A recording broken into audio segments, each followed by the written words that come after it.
Por más de 2 décadas seguimos en pie, proclamando el Evangelio de Jesucristo, siendo una extensión del ministerio Casa de Oración Guadalajara del pastor Chuy Olivares. Nos establecimos en el sur de California con el deseo ferviente de hacer la voluntad de Dios. Somos Casa de Oración Fontana, una iglesia donde ministramos a Dios adoración. Ministramos al mundo con las verdades bíblicas, por medio de la enseñanza y a través de los dones del Espíritu Santo. Y ministramos con nuestros testimonios de vida. Casa de Oración Fontana, desde 2002, comprometidos con la verdad. Ahora te invitamos a escuchar un mensaje de la palabra de Dios para tu vida. Tercera conferencia, iniciamos ayer en la noche. Continuamos hoy, esta es la última conferencia y el deseo de nuestro corazón es que continuemos aprendiendo la palabra y vamos a orar para que el Señor ministre en nuestro corazón como lo ha hecho hasta este momento. Hemos recibido la palabra, pero Dios no ha terminado, quiere seguir tratando en nuestro corazón, ¿de acuerdo? Oremos. Padre, te damos gracias en esta hora por la oportunidad que nos has dado desde el día de ayer, Señor, y hoy, de poder ser receptores, recipientes de tu palabra. Anhelamos con todo nuestro corazón, Señor, que sigas ministrando nuestra vida, que sigas tratando con nosotros, perfeccionando tu obra en nosotros, porque no pretendemos haberlo alcanzado todo, Señor, pero el deseo de nuestro corazón es continuar hacia la meta, hacia el premio del supremo llamamiento en Cristo Jesús. Y tú, como nuestro Padre, deseas continuar instruyéndonos, aconsejándonos, para que nosotros como tus hijos podamos conducirnos como es digno de ti, Señor. Así que en esta hora disponemos nuestro corazón para que tú puedas depositar la preciosa semilla de tu palabra y que esta palabra continúe, Señor, cumpliendo el propósito por el cual será predicada, Señor. Te pedimos todo esto en el nombre de Jesús y todos decimos amén. Amén. Bien, el tema que yo voy a tratar el día de hoy es el pastor guía a la hermandad. La hermandad, según el diccionario secular, es la condición o la cualidad de ser hermano o de ser hermanos. También la hermandad habla de compañerismo. Por eso, desde que iniciamos estas conferencias o estas reuniones, Dios fue muy claro en guiarnos a ponerle como nombre pues este nombre, compañerismo pastoral. ¿Por qué? Porque de eso se trata, de que podamos cada uno de nosotros manifestarnos el amor fraternal. En el contexto bíblico, hermandad se refiere, escuchen, es mucho más elevado que la mera hermandad en sangre. La hermandad en la vida cristiana es un vínculo espiritual. Es un vínculo espiritual de nosotros los creyentes como hijos de Dios. Él es nuestro Padre. Bueno, ya sabemos que los pastores somos ministros cuya tarea, entre muchas otras, es prepararnos para dar, para apacentar a la grey de Dios. Pero es muy importante que también entendamos que nosotros también necesitamos ser apacentados. Nosotros también necesitamos ser apacentados. Así que por eso no deja de ser importante que nos reunamos aquí o en las reuniones de pastores que nos convocan en el ministerio de Casa de Oración. Por toda la vida prácticamente del ministerio de Casa de Oración, pues ha habido una actividad tras otra, se ministra a los niños, se ministra a los maestros, se ministra a las mujeres, se ministra a los varones, se ministra a los matrimonios, y todo esto lleva como propósito que vayamos creciendo, que vayamos siendo edificados, pero estas reuniones como pastores también las necesitamos porque también nosotros necesitamos ser apacentados. Hay un salmo que escribió David, entre los muchos que escribió David, que a mí en lo personal me ministra mucho, no solamente por lo que dice, sino por la imagen y el sentir de Dios que nos transmite. El Salmo 133, voy a leer solamente el primer versículo. Por ahí van a aparecer en la pantalla los textos, así que no se distraiga un poquito ahí con su Biblia. Si quiere usar su Biblia está bien, pero ahí van a estar los textos. Dice el Salmo 33, versículo 1. Mirad cuán bueno y cuán delicioso. Otra versión lo traduce: mirad cuán bueno y cuán agradable es habitar. ¿Quiénes? Los pastores. ¿Quiénes dice? Los hermanos. Y yo quisiera que pusiéramos mucha atención porque ahí es donde me voy a centrar, precisamente en esta palabra, hermanos. Entonces dice: mirad cuán bueno, cuán delicioso, cuán agradable es habitar los hermanos. Los hermanos, ¿cómo debemos habitar? Juntos y en armonía. En este poema David hace un claro elogio, no solamente por un lado a la unidad, sino por otro lado a la hermandad y al compañerismo, precisamente.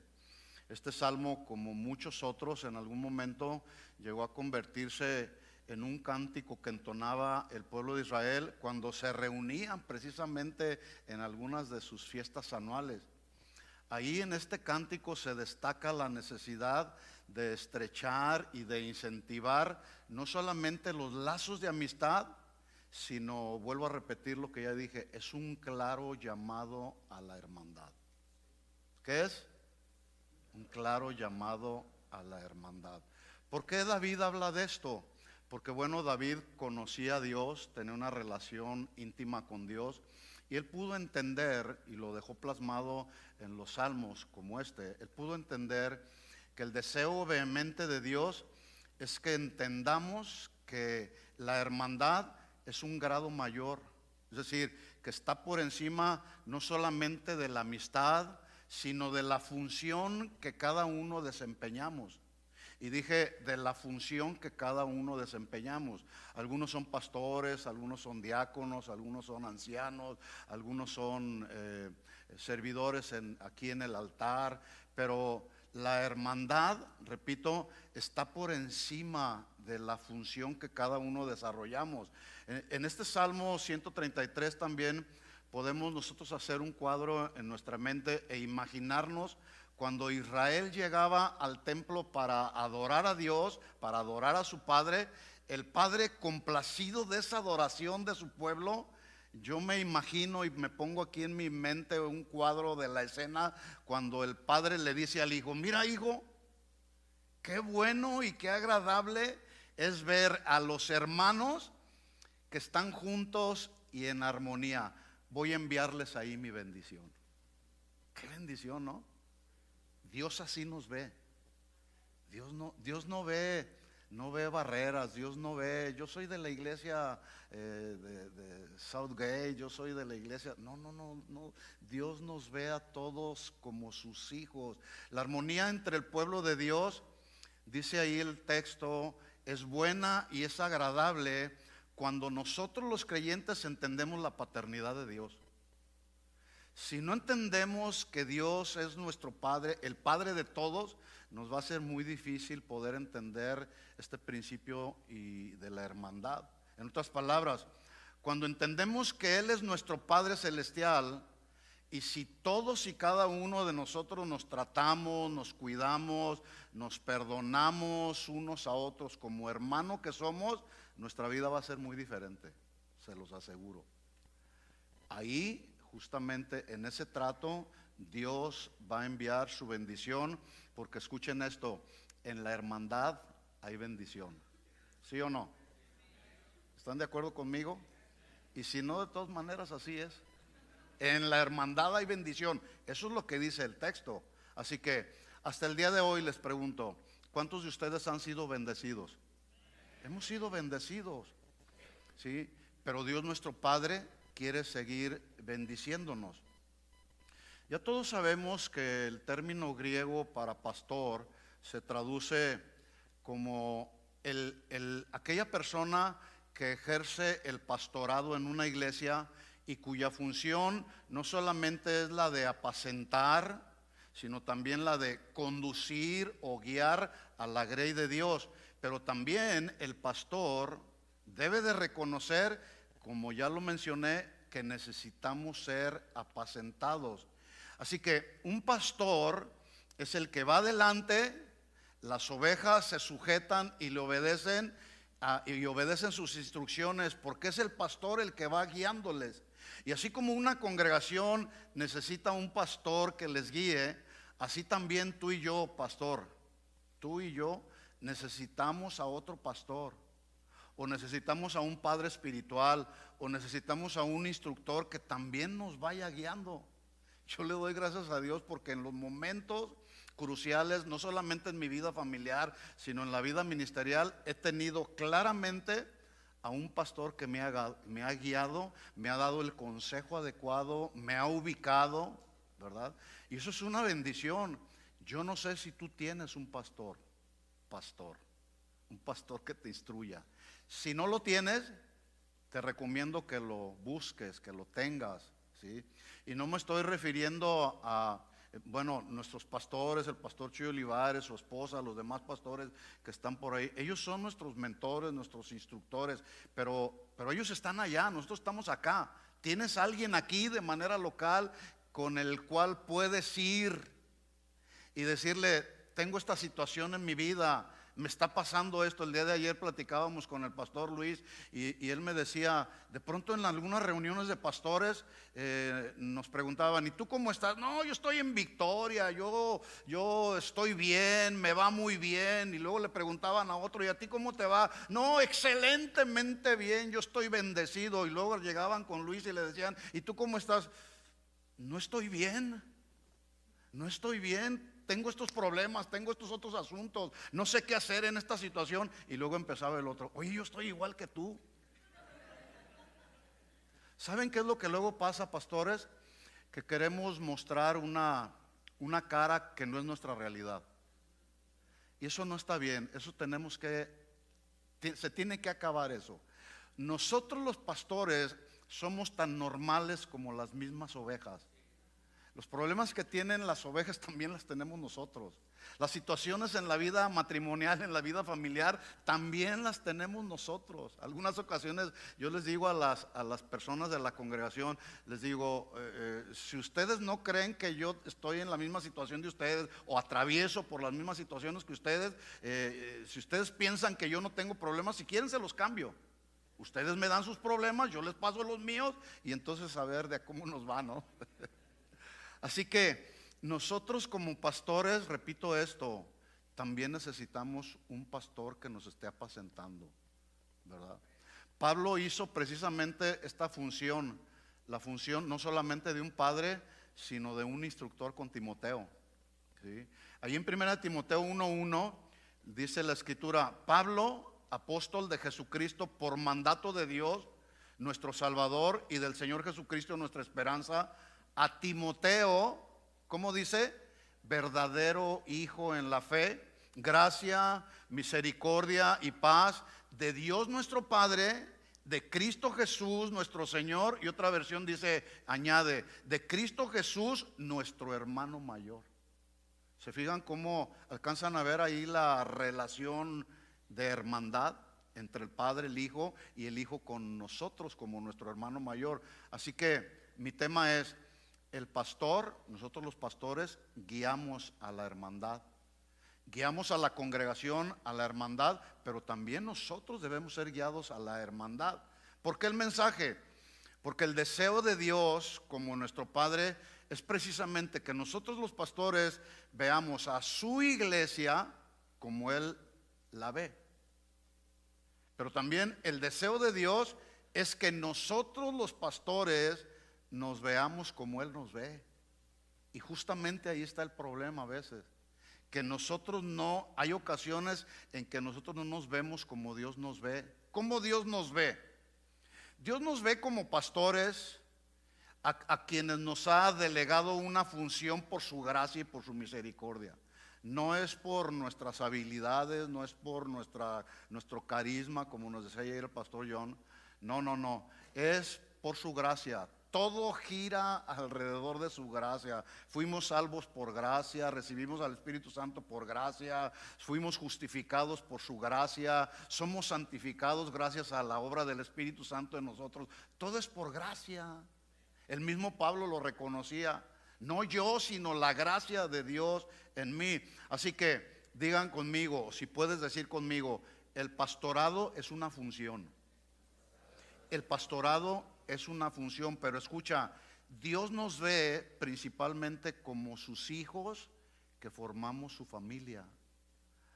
Ahora pueden decir conmigo, ser familia es una relación. Ser pastor es una función, pero ser familia es una relación, ¿sí? Y es diferente. Así que hay ocasiones en que no entendemos esa relación y por esa razón no nos vemos como hermanos en Cristo. ¿Qué quiere decir esto? Que para Dios es más importante lo que somos que lo que hacemos. Y no estoy diciendo ninguna herejía. Obviamente no le estamos restando importancia a lo que hacemos en la obra de Dios, que de acuerdo a nuestro llamado, pues un día Dios nos pedirá cuentas a nosotros. No, a lo que me estoy refiriendo es que para Dios ser hermanos es mucho más importante que lo que hacemos en la obra de Dios, repito, sin dejar de cuidar lo que hacemos, porque Dios nos llamó para eso. Así que en la Biblia el concepto de hermanos contiene un doble significado. Primero, tiene que ver con la relación de hermanos de sangre, como lo fueron Caín y Abel, Jacob y Esaú, como lo fueron María, Aarón, Moisés, solamente por mencionar algunos. Pero escuchen esto, en esa relación de hermanos de sangre, los celos y la envidia fueron los que llevaron a Caín a matar al hermano. Jacob fue peleonero desde el vientre de su madre contra su hermano Esaú, y María, siendo la hermana mayor, y Aarón se atrevieron, se juntaron, se confabularon y se atrevieron a murmurar contra Moisés, su hermano menor, quien Dios dijo de Moisés que era el hombre más manso de la tierra. Ahora, esas conductas que vemos en estos personajes que acabo yo de mencionar, celos, envidias, peleas, murmuraciones, entre otras cosas, en la relación de hermanos en la fe, escuchen, la Biblia los reprueba. ¿Sí o no? Sí, nos tiene que quedar bien claro eso. Por eso hay que cuidar nuestra relación de hermanos. Dice la Biblia, Pablo hablando precisamente de este punto en Efesios 4:31, quítese de vosotros, ¿qué? Toda amargura, enojo, ira, gritería, maledicencia. Antes sed benignos unos con otros, misericordiosos, perdonándose unos a otros, como también Dios nos perdonó a nosotros en Cristo Jesús. Yo he dicho antes una frase que por ahí aprendí: en lugar de cuidarnos los unos a los otros, nos cuidamos los unos de los otros. Y eso no, esa en la relación fraternal de hermanos en la fe no va. El segundo significado acerca del concepto de hermanos es más importante porque tiene que ver con la hermandad o la fraternidad en Cristo. En otras palabras, somos hermanos en la fe porque somos hijos de un mismo Padre y pertenecemos a la familia de Dios. La persona que tienes ahí a tu lado es parte de la familia de Dios. Dile, voltea y salúdale. Hola hermano, ¿sí? Escuchen, no somos cualquier familia. No somos cualquier familia. Tú y yo somos la familia del Creador de todos y de todo. Y esto yo no sé si a ti, pero a mí me parece un gran privilegio formar parte de la familia de Dios. Y ya sabemos que ser familia de Dios solamente fue posible gracias al sacrificio de Cristo en la cruz.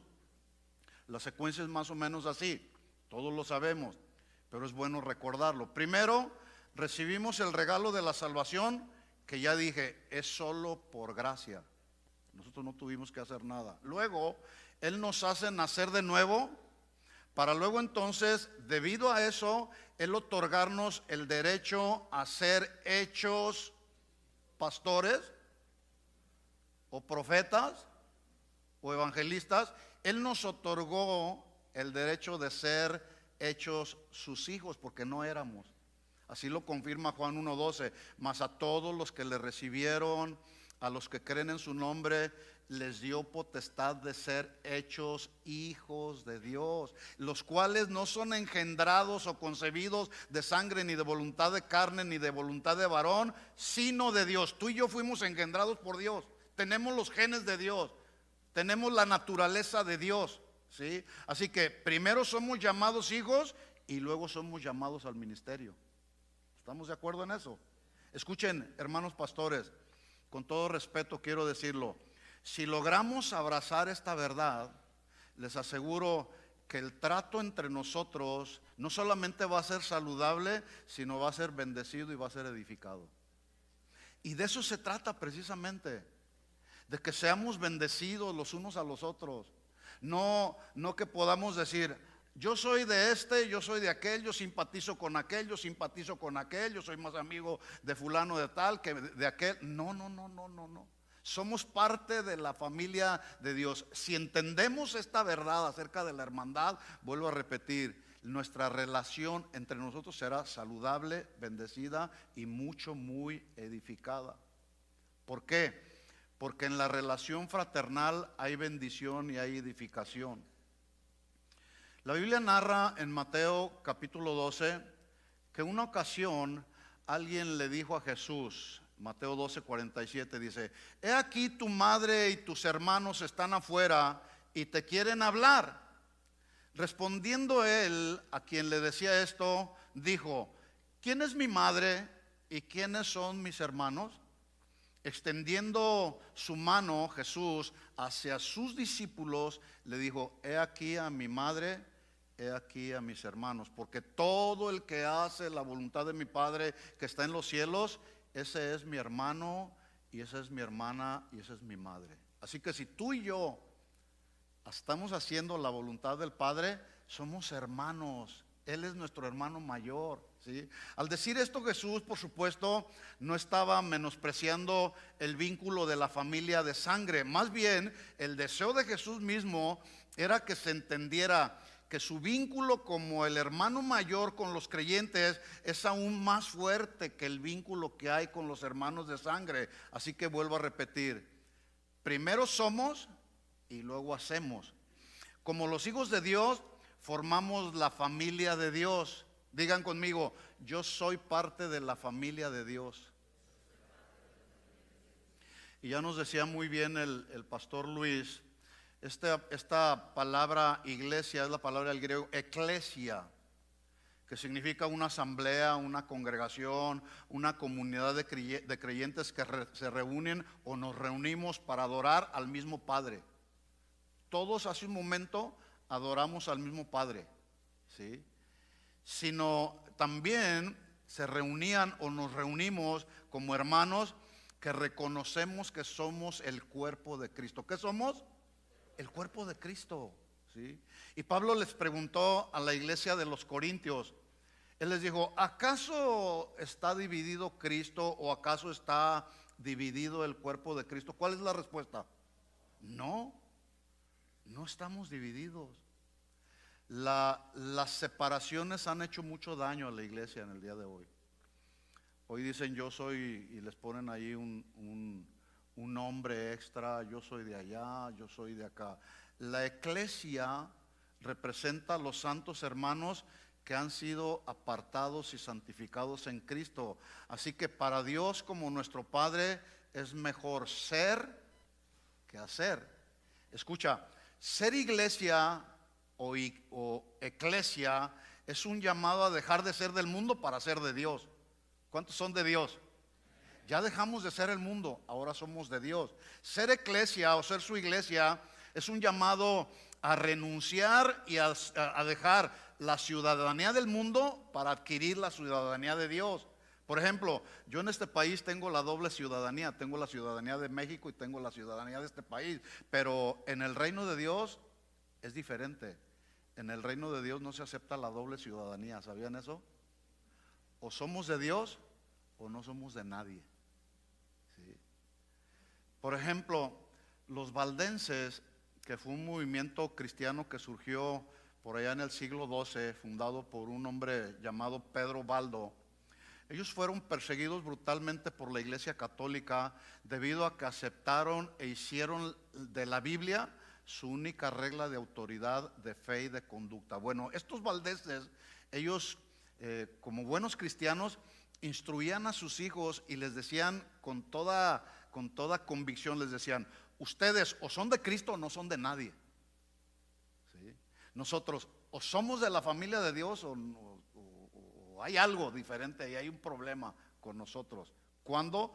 Cuando no nos tratamos como hermanos. Así que para ser eclesia o iglesia, primero tenemos que ser ciudadanos del reino de Dios por el hecho de haber nacido de Dios, para luego entonces ser iglesia de Dios.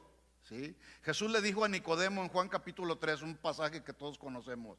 Él le dijo: de cierto te digo, que significa de verdad te digo la verdad.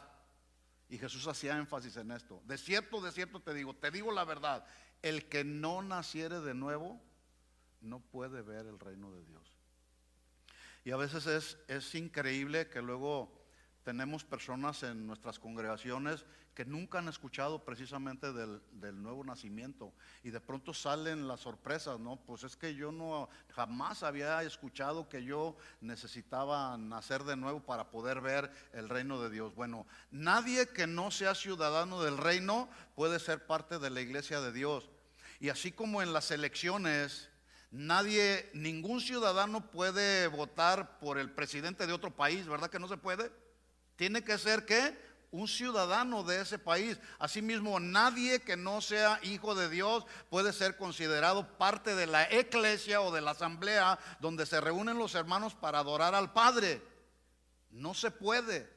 Tiene que ser ciudadano del reino, tiene que ser hijo de Dios, tiene que haber nacido de nuevo para formar parte de la iglesia de Dios. Una ocasión, en uno de esos países donde los cristianos son perseguidos por su fe, se reunieron, pues ellos se reunían de forma clandestina. De pronto llegó un niño y él quería entrar a la reunión, a la asamblea, donde estaban los cristianos reunidos de manera clandestina, y el que estaba ahí de vigilante, inmediatamente cuando se acercó con el niño le dijo: tú no puedes entrar. Y el niño insistió una y otra vez reclamando su derecho a entrar en la asamblea donde se reunían los cristianos que eran perseguidos. Y el guardia de ahí le volvió a insistir y le dijo: tú no puedes entrar. No puedes entrar, esta reunión es para los cristianos. Y como el niño insistiera, el portero le hizo una pregunta. Le dijo: bueno, ¿cómo tú puedes demostrar que tienes el derecho a entrar? El niño se levantó la manga de su camisa y le mostró la marca que le daba el derecho para entrar a la asamblea o a la reunión de los cristianos. Escuchen esto, de aquí podemos aprender y aplicar. Nosotros tenemos la marca de Cristo, y esa marca de Cristo, que está bien claramente plasmada en nuestro corazón, nos da el derecho para ser parte de la familia de Dios. ¿Qué somos? La familia de Dios. Así que hasta aquí hemos visto: primero, somos hijos de Dios porque fuimos engendrados de Dios y nacimos de nuevo. Después somos familia de Dios. Luego somos ciudadanos del reino. Él nos da el derecho para entrar y ser participantes de los asuntos del reino. Por eso estamos aquí. Aquí no estamos perdiendo el tiempo, estamos siendo todos edificados y siendo participantes de los asuntos del reino. ¿Sí? Hebreos capítulo 3, versículo 1, sigue hablando ahora en este texto acerca precisamente de la importancia de la hermandad. Dice Hebreos 3:1: por tanto, pastores, ¿cómo dice? hermanos santos, y viene otra palabra clave, participantes. ¿Participantes de qué? Del llamamiento celestial. Considerar al apóstol y al sumo sacerdote de nuestra profesión, esto es, a Cristo Jesús. Esto quiere decir, y lo voy a decir de esta manera: nosotros somos los sacerdotes y Jesús es nuestro sumo sacerdote o nuestro hermano mayor. Nosotros como pastores somos los representantes de Dios ante el pueblo y del pueblo ante Dios. Jesús es nuestro representante delante del Padre, y también Él nos representa hacia el Padre y Él hacia nosotros como sus hijos que somos. Y esta palabra interesante, participante, es el término griego koinonos o koinonos, que se traduce precisamente compañero, ¿sí? De ahí viene el término que ya nos enseñaban, koinonía, que significa ya no compañero, sino compañerismo, ¿sí? ¿Se fijan cómo toma sentido la convocación o el nombre de la convocación? Compañerismo pastoral, porque somos compañeros que conformamos un compañerismo de hermanos.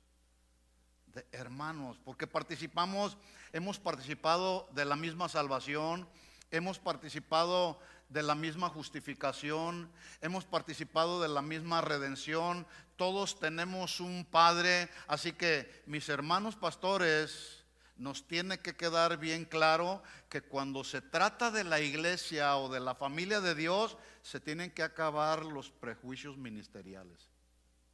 ¿Estamos de acuerdo? Sí. Prejuicios que, como ya lo mencioné, nos han separado de nuestra relación de hermanos, que ya lo dije, la relación de hermanos es un nivel más arriba, es un grado más alto que la relación ministerial. Por lo tanto, debemos vernos como hermanos en la fe, porque representamos la familia de Dios y somos el cuerpo de Cristo. ¿Sí? Yo a veces pongo un ejemplo y les digo, ¿cuántos reconocen que somos parte del cuerpo de Cristo? Todos tenemos una función en el cuerpo de Cristo. Unos son la mano derecha, otros son la mano izquierda, otros son el dedo gordo del pie derecho, otros el dedo chiquito del pie izquierdo. Si tú tuvieras oportunidad de eliminar alguno de estos miembros del cuerpo, porque suponemos que no es útil en el cuerpo de Cristo, ¿cuál te quitarías? ¿Cuál eliminarías? ¿Cuál amputarías de tu cuerpo? ¿Cuál? Ninguno, porque Dios en su soberanía y en su sabiduría, Él formó este cuerpo humano, ¿sí?, con mucha sabiduría para que este cuerpo humano funcionara como Él quería que funcionara, con cada uno de los miembros del cuerpo, para que funcione el cuerpo. Y Pablo hace la analogía. No podemos decirle al ojo, no te necesito, ni al brazo derecho, no te necesito. Pero ¿saben qué sucede en la práctica? Nos es muy fácil amputarnos los unos a los otros. ¿Por qué? Porque se nos olvida, uno, que somos hermanos, y dos, que somos el cuerpo de Cristo. Y el cuerpo necesita funcionar adecuadamente. Hay muchos miembros del cuerpo de Cristo alrededor del mundo que solitos inclusive se han amputado y se han salido de la comunión, de la coinonía. ¿Por qué? Porque a veces, escuchen esto que voy a decir a continuación, nos vemos como hermanos de tercera o de cuarta categoría y nos menospreciamos. Esto le sucedió a los hermanos de la iglesia en Corinto. Todos conocemos la historia desde el primer capítulo. De hecho, estas dos cartas, la primera y la segunda carta de Pablo a los Corintios, son cartas conocidas como cartas correctivas, porque en medio de sus desórdenes que vivían como iglesia, Pablo les ubica una y otra vez. Me llama la atención que en el capítulo 3 Pablo les dice, yo no puedo hablarles a ustedes como hermanos porque son carnales. ¿Sí? En el capítulo 1 Pablo ya viene trabajando con ellos en esta enseñanza correctiva y les dice, he sido informado acerca de ustedes, hermanos míos, por los de Cloé, que hay entre ustedes contiendas. Quiero decir que cada uno dice, pues yo tengo a mi padrino Pablo, y otro dice, no, pues yo soy bien íntimo amigo de Apolos, y otro dice, no, yo ni con Pablo ni con Apolos. Mi mejor amigo es Cefas o Pedro y yo soy de Cristo. Entonces Pablo pregunta, ¿acaso está dividido Cristo? ¿Acaso el día de hoy el cuerpo de Cristo está dividido o debiera estar dividido? No. Así que las contiendas han causado divisiones y han causado el menosprecio de lo que somos y ha lacerado el cuerpo de Cristo. Por lo tanto, debemos de reconocer de manera muy honesta que en ocasiones nos hemos maltratado como hermanos y eso se tiene que acabar. ¿Por qué? Porque lo digo yo, no, lo dice Dios en su palabra. Se tiene que acabar, mis hermanos, ¿sí? Por lo tanto, el deseo de Dios es que a cada uno de nosotros de manera personal nos venga la revelación de que lo que somos está por encima de lo que hacemos, sin menospreciar lo que hacemos. Y es interesante notar que en la mayoría de las veces, no en todos los casos, ni Jesús ni los apóstoles cuando se relacionaban entre ellos se llamaban por sus funciones, a menos que fuera necesario, como cuando Pablo le escribe a Timoteo, yo Pablo, apóstol de Jesucristo. Eso era necesario, pero en la mayoría de las veces ustedes estudian las cartas pastorales, estudian los mensajes de Jesús, se refería a los demás como sus hermanos. Ellos se llamaban hermanos. ¿Por qué? Porque para ellos llamarse hermanos estaba por encima de la función o del título ministerial. Voy a poner algunos ejemplos, empezando por Jesús.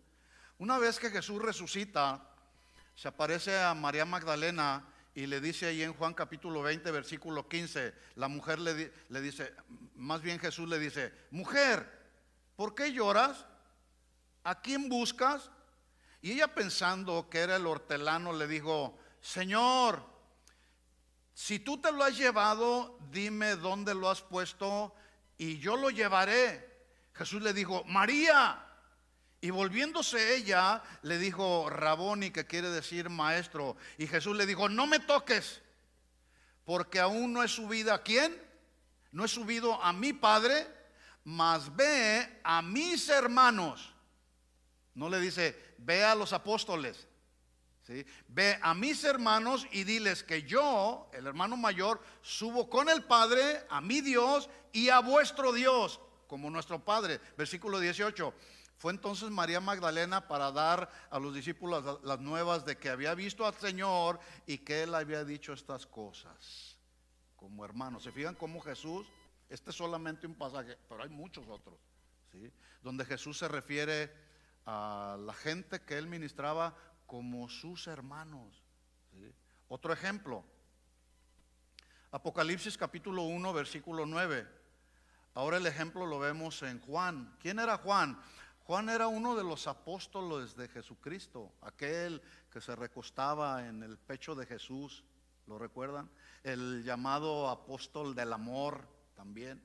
Miren cómo dice aquí Apocalipsis 1:9, refiriéndose hacia él, hablando de él mismo. Dice, yo el apóstol Juan, así dice.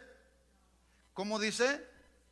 Yo Juan, vuestro hermano.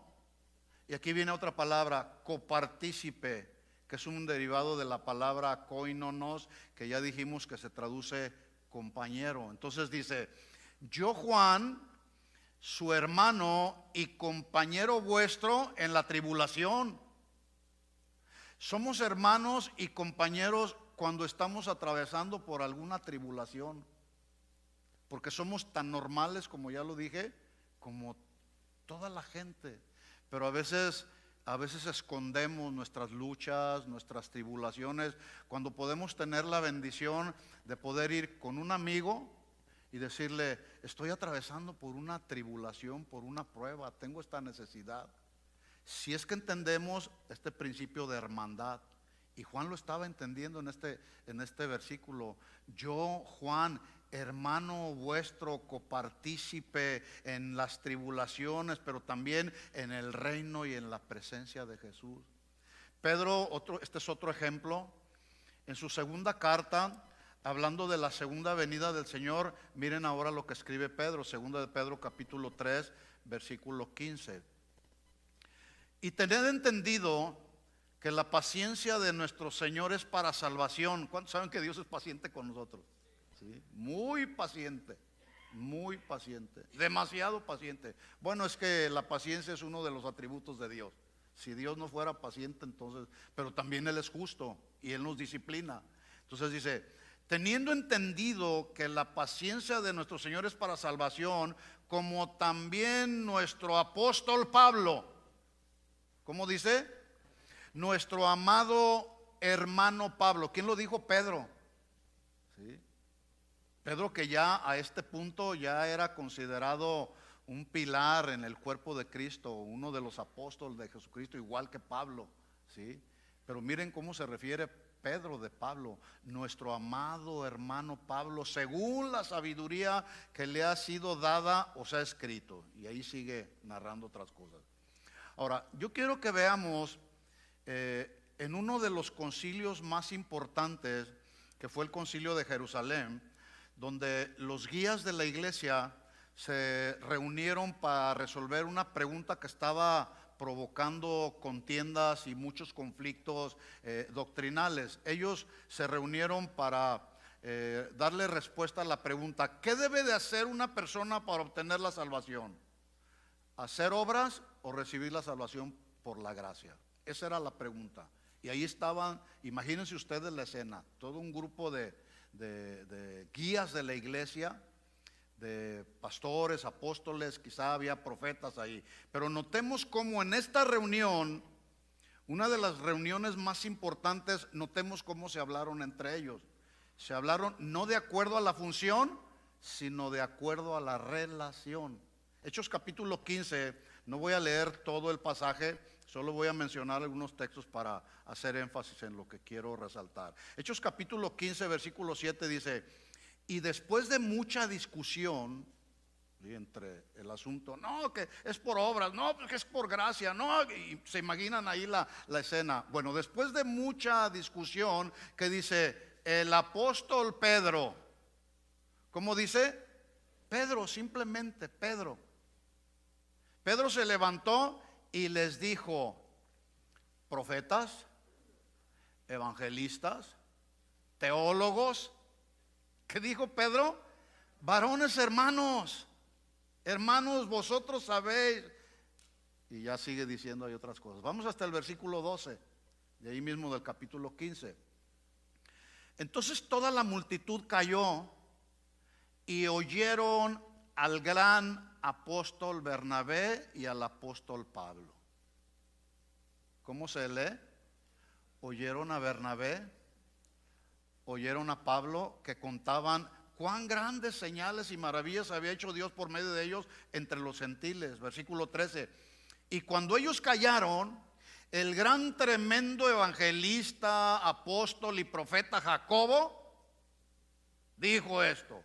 ¿Cómo dice ahí la escritura? Jacobo.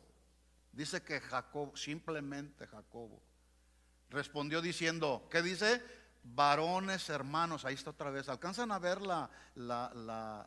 el énfasis en la hermandad? Varones hermanos, oídme. 14. Y vuelve a hablarse, vuelve a referirse. Simón, no dice el gran apóstol Simón, dice solamente Simón ha contado cómo Dios visitó por primera vez a los gentiles para tomar de ellos pueblo para su nombre. Pregunta: todos estos que yo acabo de mencionar, líderes de la iglesia, ¿tenían una función y un cargo ministerial, sí o no? Sí, pero ellos entendieron que para Dios es más importante nuestra identidad y nuestro parentesco como familia de Dios que la función, sin descuidar la función. Así que, atención aquí. Hermano es lo que soy. Pastor, apóstol, evangelista, ministro de alabanza, es lo que hago. ¿Estamos claros en eso? Pastor, evangelista, eso es lo que hacemos. Pero ser hermano es lo que somos. Un día dejaremos de hacer lo que hacemos para hacer lo que hemos sido siempre, hijos de Dios y hermanos en la fe.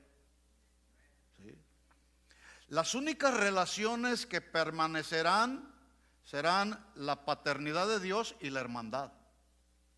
Así que debemos entender la diferencia que hay entre relación y función. Paternidad y hermandad son relación, ministerio es función. ¿Está claro? ¿Sí? Bueno, el asunto es que luego tendemos a valorar más la función que la relación. ¿Sí? Yo conozco muchos hermanos, entre ellos aquí hay algunos hermanos que en algún tiempo estuve yo compartiendo el trabajo ministerial y me da gusto verlos, porque hay una relación que se desarrolló, ¿verdad? Entonces, pero debemos entender que la relación está por encima de la función. En otras palabras, a veces nos dedicamos más a las cosas que hacemos que a lo que somos. No sé si a usted le pasa, a mí me pasa. ¿Sí? A veces estoy tan ocupado en los asuntos de la obra que me dice mi esposa, bueno, ¿y hasta cuándo vamos a tener un tiempo? ¿Hasta cuándo me vas a llevar a comer mi platillo favorito? ¿Sí? Y a veces nos desconectamos. ¿Por qué? Porque decimos, estoy haciendo la obra de Dios. Sí, hay que hacer la obra de Dios sin descuidar lo que somos, hermanos en Cristo, y que tenemos una familia. ¿Qué quiere decir esto? Que muchas veces, vuelvo a repetir esto, estamos más ocupados en la función y descuidamos la relación. Nos descuidamos como familia que somos. Y como ya lo mencioné, a veces decimos, no, yo soy de la zona norte, yo soy de la zona sur, yo soy de la zona poniente, yo soy de Pablo, yo soy de Pedro, yo soy más amigo de este, yo soy más amigo de aquello. Y la pregunta que hizo Pablo, ¿está dividido Cristo? ¿Sí? El hecho de que haya diferentes zonas en el ministerio de casa de oración no es un asunto de separación, es un asunto de orden. Tiene que haber orden. ¿Por qué? Porque servimos a un Dios de orden. Porque la separación causa muerte, pero la relación causa vida. ¿Sí? Por ejemplo, cuando Adán y Eva desobedecieron, ¿qué sucedió?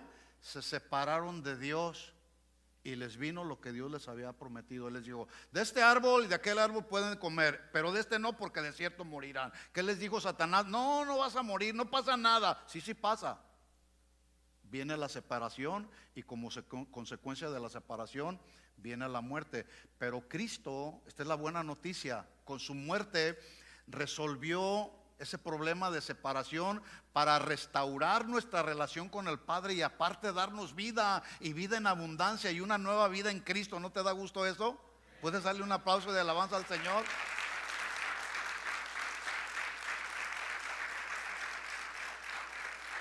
Este aplauso tiene como propósito, número 1, glorificar a Dios, y número 2, despertar a los que se están durmiendo. Así que Cristo con su muerte resolvió la separación para restaurar nuestra relación con el Padre, porque había una separación y vino Cristo y nos dio vida. Lo voy a decir de otra manera.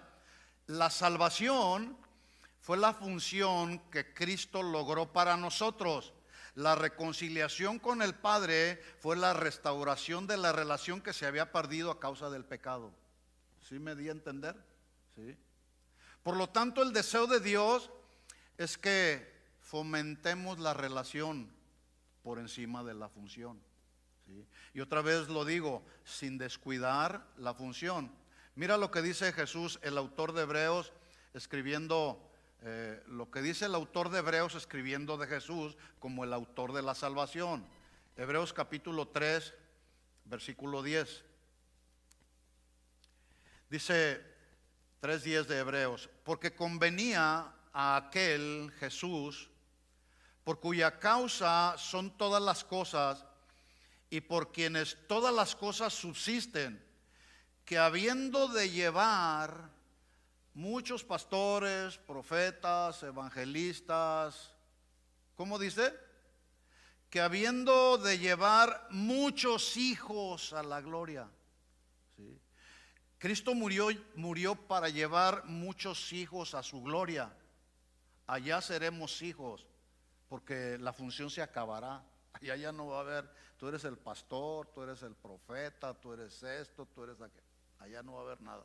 Y allá vamos a estar solamente para adorar y exaltar y glorificar al único que es digno de toda la gloria. Su nombre es Jesucristo. Cristo murió pues para llevar muchos hijos a la gloria, para perfeccionar por sus aflicciones al autor de la salvación de ellos. Versículo 11, porque el que santifica y los que son santificados, de uno son todos. ¿Se fijan otra vez ahí la relación? Somos todos hijos de un mismo Padre, ¿sí? Por lo cual Jesús no se avergüenza de llamarlos hermanos. Jesús es el hermano mayor y Él, como el hermano mayor, no se avergüenza de llamarnos hermanos. Mi pregunta es, ¿por qué entonces hay algunos ministros, no aquí, en otros lados, que se ofenden y se molestan porque no les llaman pastor, porque no les llaman doctores, porque no les llaman apóstoles, porque no les llaman el profeta, y se molestan? Cuando eventualmente yo hablo con el pastor Chuy, ya sea por mensaje de texto o por llamada, la mayoría de las veces me dice: hola, zorro plateado. No me vayan a decir así,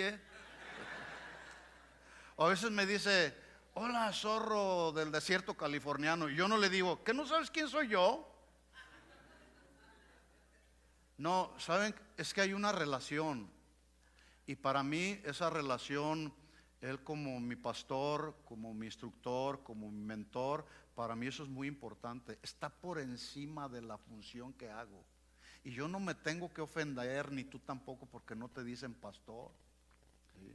Una ocasión un hermano llegó así: oiga, yo oí que el pastor Chuy por ahí le dice zorro plateado. ¿Cómo está, zorro plateado?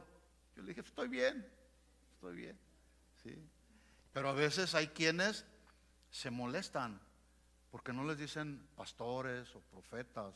Los títulos, mis hermanos, tienden a levantar muros que nos separan, pero la hermandad crean puentes que nos unen y edifican nuestra relación. ¿Sí? Edifican nuestra relación. Voy a terminar compartiéndoles una historia que fue una historia de la vida real, hablada por un misionero, que él cuenta que vio a un hombre que caminaba en una ciudad, cuadras y cuadras largas, como las cuadras largas que hay aquí en Fontana, cuadras largas, y sobre sus espaldas llevaba un hombre minusválido. Y este misionero le llamó tanto la atención que aquel hombre llevaba a alguien en su espalda y caminaba cargando con mucha dificultad al que llevaba sobre sus espaldas, que le llamó tanto la atención y lo fue siguiendo y lo fue siguiendo y lo fue siguiendo por un buen tiempo, hasta que en un momento dado se tuvo que detener y hablarle al hermano, a esta persona, y preguntarle: oye, ¿acaso no te pesa esa carga sobre tus espaldas? A ese hombre que lleva sobre tus espaldas, ¿acaso no te pesa? Y el hombre, pues con mucha normalidad, dijo: no me pesa. Pero ¿cómo es posible que no te pese? Yo veo que caminas con mucha dificultad. ¿Acaso no te pesa sobre tus espaldas ese hombre que llevas? Y él respondió: no me pesa, porque es mi hermano. Y a veces entre nosotros nos pesa cargarnos los unos a los otros. Cuando Pablo dijo: sobrellevar las cargas los unos de los otros. Eso se tiene que acabar, mis hermanos. El deseo de Dios es que después de este compañerismo podamos fomentar entre nosotros la relación. Yo no sé si ustedes se han dado cuenta, pero de las 11 o 12 congregaciones que hay aquí en California de casa de oración, faltan 2 pastores. ¿Ya saben quiénes faltaron? Faltan 2 pastores. Faltó nuestro hermano Isaac Borges y Iván Maciel. ¿Ustedes saben por qué faltaron? A lo mejor no, yo sí sé. ¿Saben por qué? Porque hay una relación, porque hay una comunicación. Y tenemos que acabar con eso. que después de este compañerismo podamos fomentar nuestra relación, y la relación se fomenta cuando nos hablamos, ¿sí? No importa que estás en el norte o que estás en el sur o donde quiera que estés. Oye, ¿cómo estás? ¿Cómo te ha ido?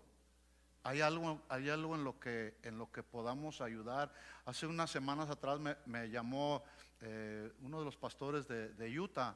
Me dijo: pastor, ¿me puedes pasar la relación de los pastores que hay ahí en California? Porque cada reunión estamos orando por los pastores, y de repente me di cuenta que no tengo a los pastores de California, y le mandé toda la lista. Así que hay alguien que a lo mejor tú no lo conoces, que está orando por ti. Eso es hermandad. Eso está por encima de nuestras funciones. ¿Se fijan cómo a veces la función nos ha separado? ¿Sí? Pero nuestra relación, el deseo de Dios es que nuestra relación nos lleve a fortalecer nuestra amistad entre nosotros. ¿De acuerdo? Voy a pedir entonces a los pastores que vengan aquí al frente, todos los que son pastores con su esposa. Voy a pedir a los de la alabanza que vengan.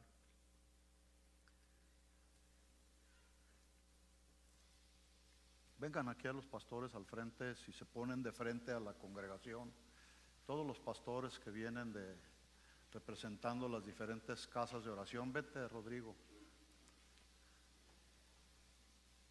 Algunos de ustedes vienen acompañados de sus hermanos en la congregación, y quiero pedirles que oremos, que la unidad fraternal entre nosotros, la hermandad, ¿sí?, sea un vínculo más fuerte que nuestra función como pastores. Y qué bueno que se abrazan unos a otros. Vamos a hacerlo. Pon tu brazo al lado de tu compañero, de tu hermano que tienes ahí a tu lado. Los demás vamos a ponernos de pie, y si me ayudan a orar por ellos. Acuérdense que todos tenemos un mismo Padre, somos parte del mismo cuerpo, y así como nuestros brazos están unidos, representando y simbolizando no solamente la unidad, sino nuestra hermandad, que este vínculo que estamos viendo aquí con nuestras manos unidas no se rompa, el enemigo no lo rompa. Lo pedimos en el nombre de Jesús. Lo pedimos, lo rogamos. Señor, vamos a orar. Levanta tu voz. Señor, en el nombre de Jesús. Pastor que estás aquí, esposa, ora por tu hermano que tienes ahí al lado. Dile: Señor, en el nombre de Jesús, yo me comprometo a fomentar la relación con mi hermano que tengo a mi lado, con mi hermana que tengo a mi lado, Señor. En el nombre de Jesús. Vamos a derribar en este momento las barreras que nos han separado, las funciones ministeriales que nos han separado. No, hay una función, hay una relación mucho más estrecha, hay un vínculo más estrecho que es precisamente la relación que tenemos como hermanos en Cristo, como hermanos pastores. Primero es la hermandad, después es la función, el pastorado. Señor, en el nombre de Jesús, pedimos en estos momentos que extiendas tu brazo, Señor. Extiende tu brazo, Señor, y trae bendición para cada uno de mis hermanos aquí, Señor.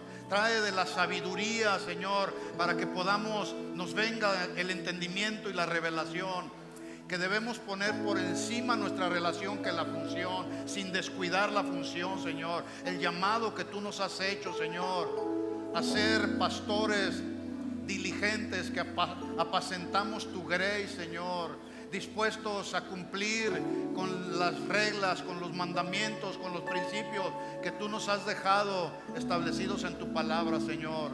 Yo me comprometo, haz un compromiso. Yo me comprometo a ponerme en contacto a partir de este día y en los próximos días, a ponerme en contacto con mi hermano Bernardo, con mi hermano Francisco, con mi hermano Yuset, con mi hermano Carlos, con mi hermano Alex. Señor, yo me pongo en estos momentos, Señor, delante de ti. Hago un compromiso para llamar y saber cómo está mi hermano Vicente, cómo está mi hermano Luis, cómo está mi hermano Edson. Señor, cómo está mi hermano Rodrigo, Señor, cómo está mi hermana Argelia, Señor. Yo me comprometo, Señor, a cuidarnos unos a otros y saber cómo está mi hermana Alicia, cómo está mi hermana Rita, cómo está mi hermana Laura, cómo está mi hermana María, cómo está mi hermana, Señor, en el nombre de Jesús. Aquí estamos, Padre. Provoca en nosotros ese vínculo, Señor, que no nos menospreciemos unos a otros, Señor. Somos hermanos, somos hijos tuyos, Padre. Somos hermanos de Cristo. Tú eres nuestro hermano mayor, Señor. En el nombre de Jesús, yo te pido que hagas algo en este momento en nuestros corazones, Señor. Derriba las barreras que nos han separado, Señor. En el nombre de Jesús, derriba las barreras que nos han separado, Señor. Y crea muros, Señor, y crea puentes, quiero decir, puentes que nos unan. En el nombre de Jesús, nos bendecimos unos a otros. En el nombre de Jesús, nos bendecimos unos a otros. En el nombre de Jesús. Ahora los hermanos que están ahí, tómense las manos, por favor. Tómense las manos y también oremos unos por otros. Somos esta asamblea, esta iglesia. No se suelten aquí, pastores, sigamos orando. No se suelten, vamos a orar y vamos a bendecirnos también. Señor, aquí estamos varios de nuestros hermanos que venimos de congregaciones diferentes, pero todos somos un mismo cuerpo, Señor. Somos el cuerpo de Cristo, Señor. En el nombre de Jesús también derriba barreras que nos han separado, Señor, en el nombre de Jesús. Que podamos mantener la unidad, guardar la unidad del Espíritu en el vínculo de la paz, Señor. Que se quite de nosotros, Señor, todo pleito, Señor. Llévate la contienda, Señor. Llévate la murmuración. Llévate los prejuicios ministeriales que nos han separado, Señor. Y provoca en nosotros una verdadera unidad, Señor. La unidad del Espíritu, Señor. En el nombre de Jesús. Oh Dios, gracias. Gracias, Señor. Gracias, Señor. Dios de proezas. Esperamos que este mensaje haya sido de bendición y edificación para tu vida. Visítanos en cualquiera de nuestras reuniones, miércoles 7 p.m. y domingos 1 p.m. Estamos en el 17244 Randall Avenue, Fontana, California.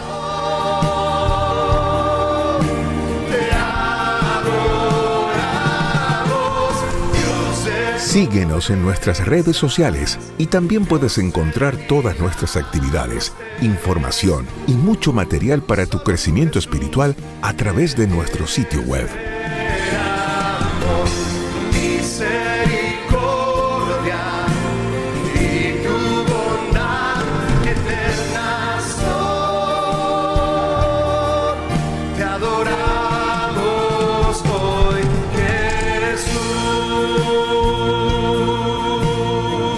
Comunícate con nosotros.